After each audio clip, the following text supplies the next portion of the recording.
Okay, hello everyone. Let us start our class today. Today, I welcome all of you in Vision classes. So, we'll start today our very first class with class 6 history chapter number 1, and the name of the chapter is what, where, how and when. So, I hope all of you have opened up your book as well with me, so that it will be easier for you to understand. If you open up your book and listen to this video, then it will be very easier for you to understand very quickly. Otherwise, if you just keep on listening, then afterward you'll not remember any of my words. So it will be better. I prefer all of you to open your book with me, and let us start. I'll try my best to make you understand. In case if there is any doubt, you can comment down and I'll try to solve your problem in my next class.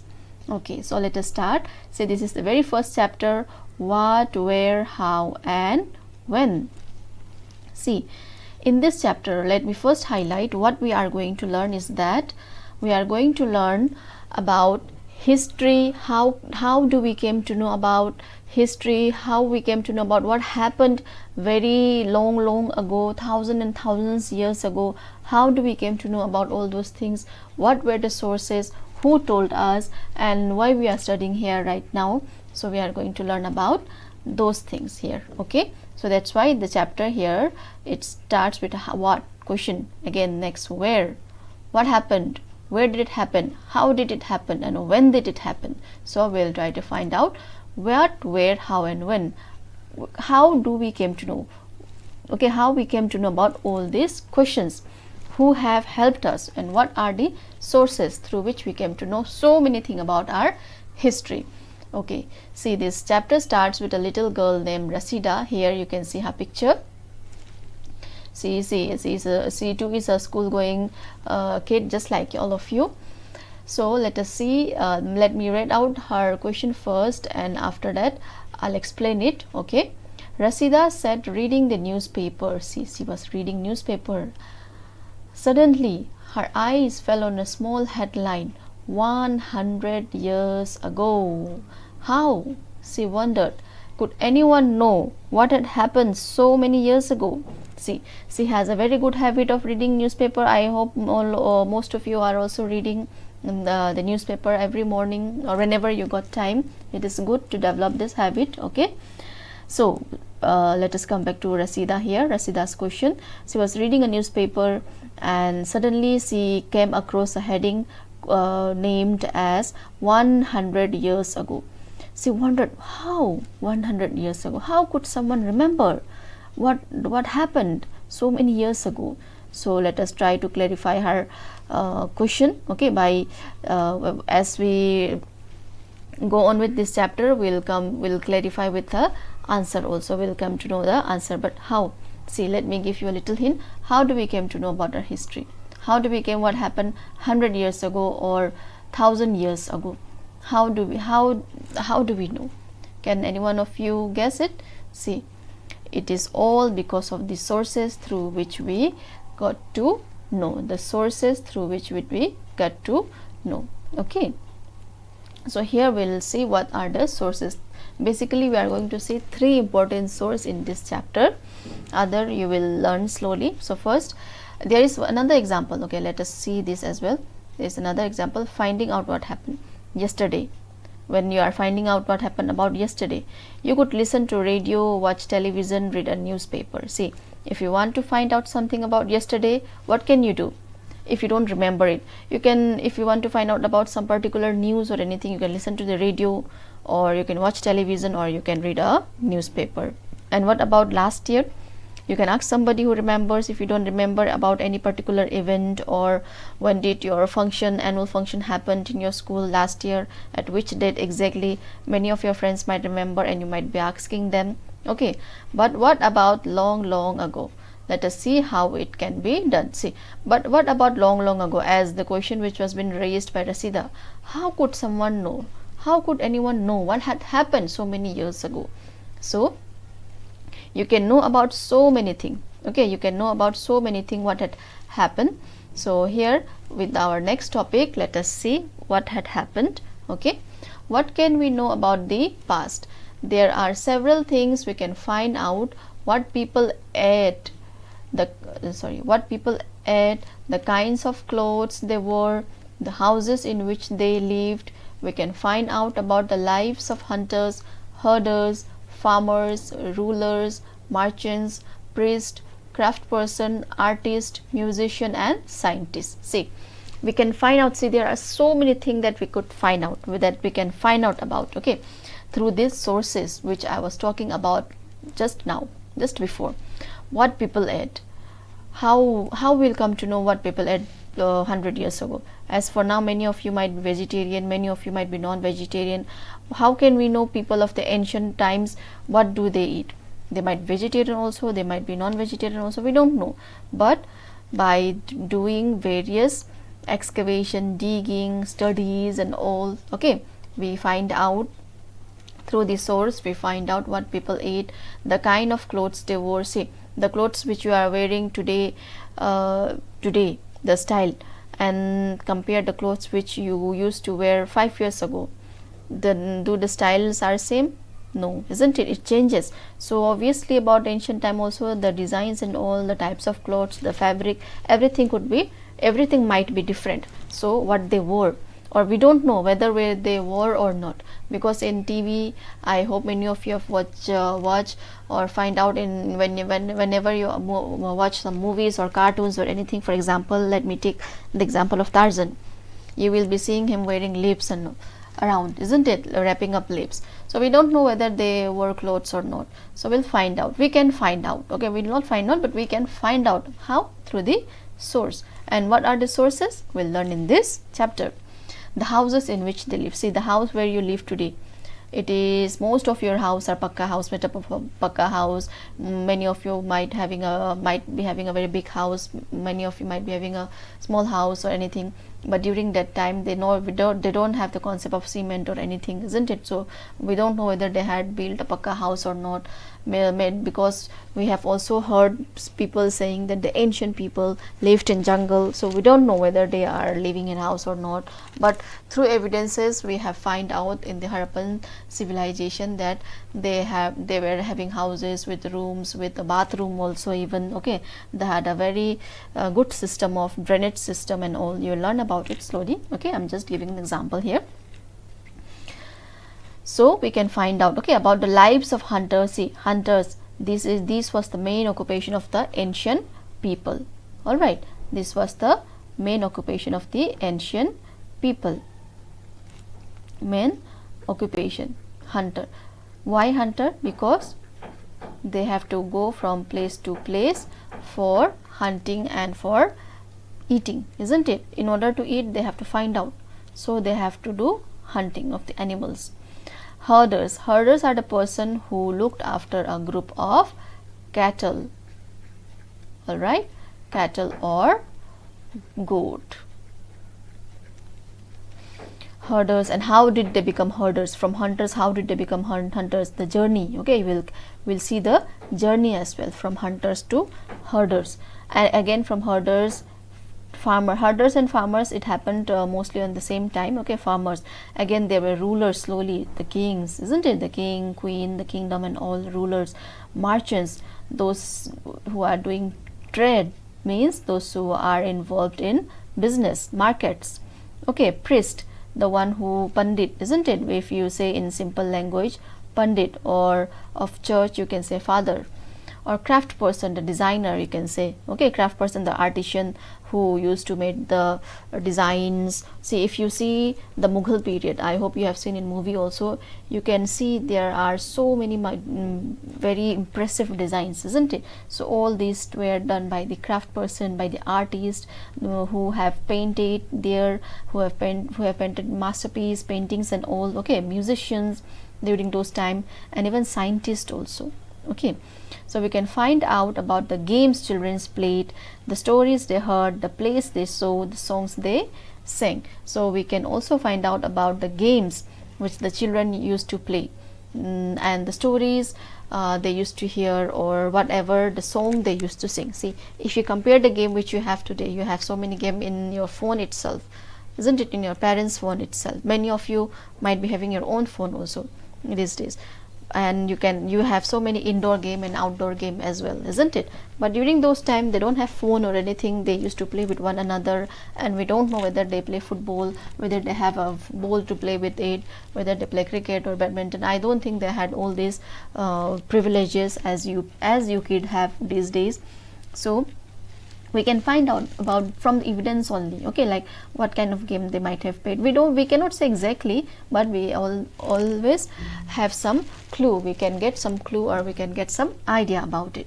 And songs, you will see multiples of songs written during ancient times which are been remixed even today also, isn't it? Especially from Anarkali, Mughal Azam and all these things, we can see so many songs which are remade. Okay, this was about what can we know about the past. I hope you have understood till here. If there is any doubt, you can always ask in the comment section. I'll try to reply it. Okay, so next topic, let us move on. Where did people live?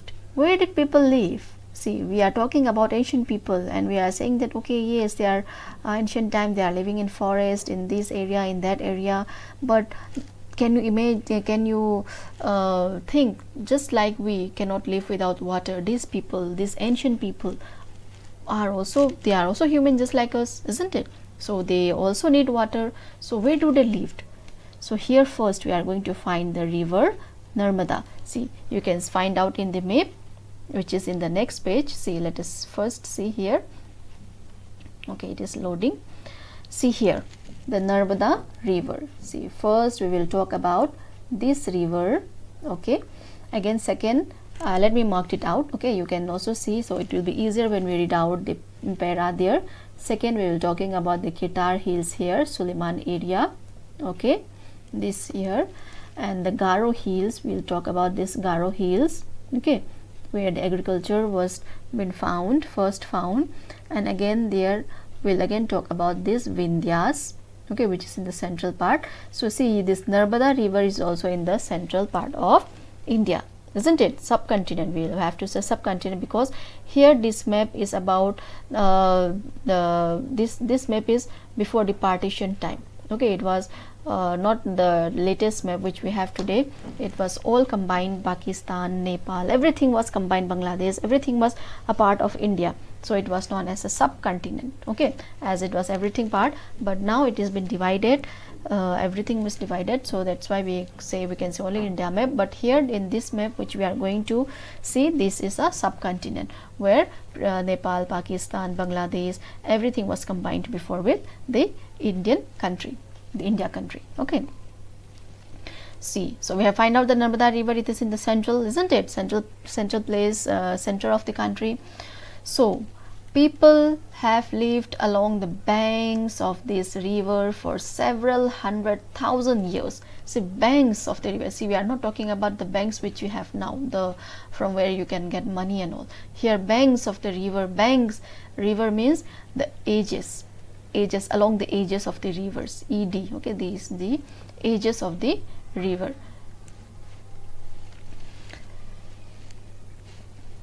The edges of the river, yes. So here people have been living for thousands and thousands years. Why near river? As I have told you, people need water. Human beings need water to survive. So not only to survive, to do everything, isn't it? So here people, even today also, you will see people prefer on the area where water is available. If water is not available, it will be difficult for them. So people always prefer to live in an area where availability of water is there, easily water is available. So same thing happened with the ancient people also. They also have the same idea. So they have started living near the river banks. Some of the earliest some of the earliest people who lived here were the skilled gatherers, that is, people who gathered their food.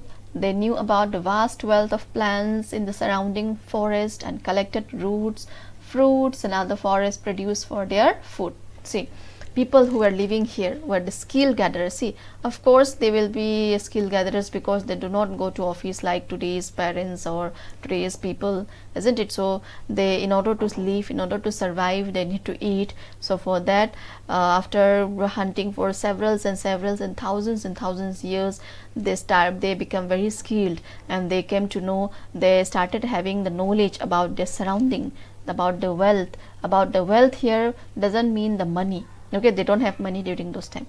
Wealth here means the plants, the resources, the surroundings. They came to know about, okay, we can eat this plant, we cannot eat this plant, because there are so many poisonous plants also, you cannot simply eat everything, isn't it? So they started learning about them, they started knowing about them after several thousands years, and they collected roots. They also came to know, okay, we can eat fruits, and they came to know about the seasons of the fruits, okay, and other whatever was produced in the forest. They also hunted animals. See, they also hunted animals for their living, for eating. So that's why they are known as hunters, okay, and gatherers. Gatherers means gathering, going from here and there and gathering foods. See, now find the Suleiman and Kirtar hills to the northwest. See, we have already found here, isn't it? See, this is the northwest part, this is the north, this is the west, so that's why this is known as the northwest part, isn't it? I hope you know about this map. See, this is west, east and south. So this area we will be calling northwest, this area will be calling northeast, this will be calling southeast, and this will be calling southwest. So here this area, isn't it? So this area is the northwest. Okay, I hope you understood. Some of the areas where women and men began first to grow crops such as wheat and barley about 8,000 years ago are located here. So here in this area, what evidence was been found through the sources? We came to know that the first crop, okay, the first crop, wheat and barley, was grown here in this area. All right. People also began rearing animals like sheep, goat and cattle. See, we talked about herders. I told you the meaning. So they started rearing, those are the herders. Okay, they started rearing sheep, goats and cattle and lived in villages, and started making villages, and that village again turned into cities. Those cities turns into town, and those towns again turns into the big cities which we have today. So all this happened in a very slow and a slow process. Okay, we don't have cities in one day. It took us thousands and thousands of years where we are today, thousands and thousands of years to develop where we are today. So first it was been developed in the form of a village. They started living in the same place, then to stop going from one place to another. Okay, but in case there was some flood or droughts or anything, they were forced to go. Otherwise they started living near the banks of the rivers, okay, where the water is near. And why do they rear these animals, sheep, goat and cattle? Because these animals are gentle, they don't hurt you, so they give you wool. Sheep give you wool, goat give you milk, isn't it? Cattle also give you milk. So all these things become a source of living for the ancient people, for those people who were living during that time. So that's why they started rearing it. So next, locate the Garo hills to the northeast and the Vindhyas in the central India. See, we have already located the Garo hills. See, northeast, I have told you as before, this area is known as northeast, isn't it? Northeast. So here this is north, and this is east. So that's why the area, whatever area lies here in between these, we call it northeast. Okay, so the Garo hills, which is in Meghalaya. Okay, the Meghalaya. See, the Garo and Vindhyas, they have told us to locate this Garo and Vindhyas. So Vindhyas is here in the central part. This is the central part. Okay, central part. These were some of the other areas. So these two areas, okay, Garo hills and Vindhyas. Let us see what are these. Okay, you also turned out your page. Okay, turn over your page. Area where agriculture developed. The places where rice was first grown are to the north of the Vindhyas. See, Garo hills, that means the Meghalaya state. See, I hope you have heard about Shillong, isn't it? Shillong is the capital city of Meghalaya. So Shillong, in Meghalaya, it was the first area where agriculture was developed. Okay, not a first area, you can say first was the Kirtar hill and next is the Garo hill. and these places where rice was first grown. Okay, the places where first rice was grown naturally. Okay, naturally it was first grown, and slowly people started studying, and they came to know, okay, if we preserve these seeds, we can again plant for harvest, plant and again harvest in the next coming year. So they started keeping slowly. Okay, and the rice was first grown on the north of Vindhyas, northern part of the Vindhyas and this Garo hill. We came to know there were evidences, because how the grains the archaeologists, okay, the archaeologists, they got the evidences of having crops being grown on that area when they excavated. Trace the river Indus and its tributaries. Okay, let us go back to the map again. See, if you go back there and if you see, it will be easier for you. Okay, which river they have told? They have told us the Indus river. See here, this is the Indus river and tributaries here: Jhelum, Chenab, Ravi, Sutlej and Bias. So these are the tributaries. What are tributaries? Tributaries are the small rivers which come and get connected along with the big rivers. All okay. See here, you can see in this map also tributaries. See, this is a very big river, Indus river. Okay, see, the Jhelum comes and get connected with Indus, Chenab comes and get connected with Indus, Ravi comes and get connected with Indus, Sutlej comes and get connected with Indus. So here again they will tell us to locate this as well, Ganga and the tributary zones, which is here. Okay, we have already located, please remember. Okay, sorry, it is getting time to get load. Okay, sorry for the inconvenience. If you're liking my video, if you're liking my explanation, kindly like my video and share with your friends as well. Okay, so that it will motivate me to make more and more videos. All right, let us come back to our chapter here. Traced river Indus and its tributaries. You have already traced tributaries, isn't it? See here, tributaries are smaller river that flow into a larger river. So here the tributaries where the Jhelum, Chenab, Sutlej, Bias, Indus here is the larger river, and this tributaries flows into this larger river as it was shown in the map also. Okay, about 4700 years ago, some of the earliest cities flourished on the bank of these rivers. So about 4700 years ago, okay, before 4700 years, we can see some of the earliest cities. See, from village now it turns, cities started flourishing. Flourished here means developed. Okay, on the bank of this river. Here also in the bank. Why? Because of the availability of the water. Later, about 2500 years ago, again 2500 years after 47, okay, 2500 years ago, cities developed onto banks of the Ganga and its tributary. We have just located Ganga before, isn't it? And its tributary was the Son river. Okay, and along the sea coast. So along the sea coast, near the bank of the river Ganga, before it was on the Narmada river, second it was in the Indus, and third here in the Ganga river. So cities started flourishing, started developing. Okay,